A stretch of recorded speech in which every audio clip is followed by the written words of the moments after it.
TDP MLA Kolikapudi Srinivasarao Telugu Desam party పైన war మొదలుపెట్టినట్టు విశ్లేషకులు అంచనా వేస్తున్నారు. ఇన్నాళ్లుగా కేశినేని చిన్ని, కొలిక్పూడి శ్రీనివాసరావు మధ్య ఈ వార్ కొనసాగింది.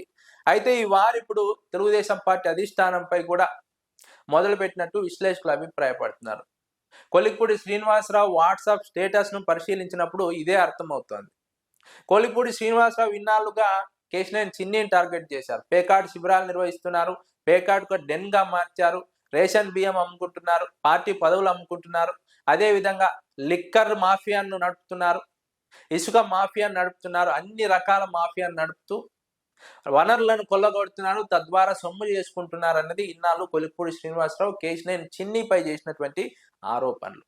ఇప్పుడు నేరుగా పార్టీ అధిష్టానాన్ని టార్గెట్ చేసినట్టుగా కనిపిస్తోంది. అయితే ఈ ఇద్దరి వివాదంలో కేశినేని చిన్ని వైపునే తెలుగుదేశం పార్టీ అధిష్టానం నిలిచినట్టు కనిపిస్తోంది. అందుకే ఆ ఆవేశంతో, ఆగ్రహంతోనే కొలిక్పూడి శ్రీనివాసరావు ఇప్పుడు తెలుగుదేశం పార్టీ అధిష్టానంపై ఏకంగా వార్ మొదలుపెట్టినట్టు విశ్లేషకులు అంచనా వేస్తున్నారు.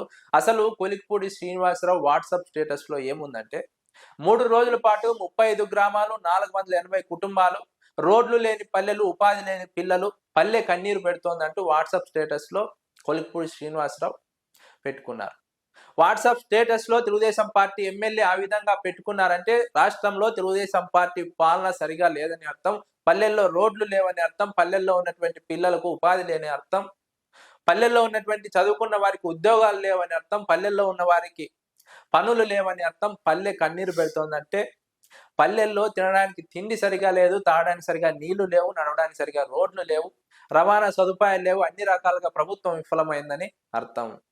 కొలిక్పూడి శ్రీనివాసరావు వాట్సాప్ స్టేటస్ ను చూస్తే ఇదే అర్థమవుతుంది. కొలిక్పూడి శ్రీనివాసరావు వాట్సాప్ స్టేటస్ ను పరిశీలిస్తే ఆ వారు తెలుగుదేశం పార్టీ అధిష్టానం పైనే అని అర్థమవుతుంది. నియోజకవర్గానికి సంబంధించి అవినీతి జరుగుతోంది, అక్రమాలు జరుగుతోంది అంటే అది కేశినేని చిన్ని వైపు ఎక్కుపెట్టినట్టుగా కనిపిస్తుంది. కానీ ఇప్పుడు నియోజకవర్గంలో ఉన్నటువంటి మౌలిక సదుపాయాల గురించి లేదా ఉపాధి గురించి మాట్లాడుతున్నారంటే ఇది తెలుగుదేశం పార్టీ అధిష్టానం పైన, ప్రభుత్వం పైన వారుగానే చూడాలి.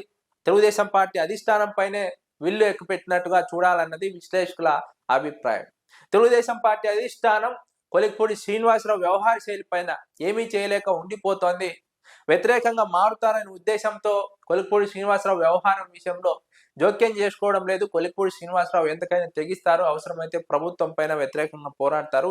ఇది ప్రభుత్వానికి ఇబ్బందికరంగా మారుతుంది. అందులో దళిత నాయకుడు నియోజకవర్గంలో జోక్యం చేసుకొని ఇబ్బంది పెట్టారని ఒక ఇంప్రెషన్ రాష్ట్ర వ్యాప్తంగా కలుగుతుంది. కాబట్టి పరిశీలనలోకి తీసుకొని తెలుగుదేశం పార్టీ అధిష్టానం కేశినేని చిన్ని, కొలిక్పూడి మధ్య వ్యవహారంలో పెద్దగా పట్టించుకోనట్టు వ్యవహరించింది. ఇంటర్నల్ గా కేశినేని చిన్నికి మద్దతు తెలిపినట్టుగా వార్తలు వస్తున్నాయి.